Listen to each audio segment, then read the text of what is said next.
สบายดีท่านผู้ชมทุกท่านมื้อนี้พวกเฮามีเรื่องที่น่าสนใจที่กำลังเกิดขึ้นในนครหลวงมะนิลาประเทศฟิลิปปินส์มาเล่าสู่ฟังเสียงของประชาชนหลายพันคน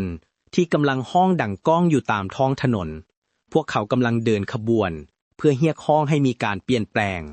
นี่บ่แม่นการประท้วงที่เกิดขึ้นแบบที่บ่มีหยังมาเป็นสัญญาณบอกล่วงหน้าดอก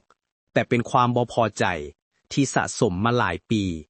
เหตุการณ์นี้ถือเป็นหนึ่งในการโฮมตัวที่ใหญ่ที่สุดในประวัติศาสตร์ของฟิลิปปินส์พวกเขาออกมาแสดงพลังเพื่อเรียกร้องให้รัฐบาลแก้ไขปัญหาที่เบิ่งข้ามกันมาตลอดบ่ว่าจะเป็นค่าครองชีพที่สูงขึ้นเรื่องการซ่อลาดบังหลวงหรือ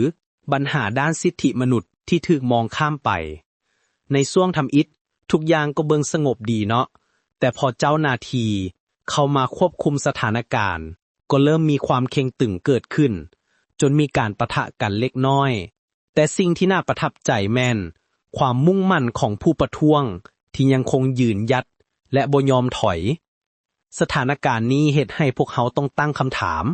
ว่ารัฐบาลจะจัดการกับเรื่องนี้แนวใดและการประท้วงครั้งนี้จะสามารถนำไปสู่การเปลี่ยนแปลงแท้ๆได้บ่พวกเขาคงต้องติดตามกันอย่างใกล้ชิดว่าไฟแห่งความบ่พอใจครั้งนี้จะดำเนินต่อไปในทิศทางใด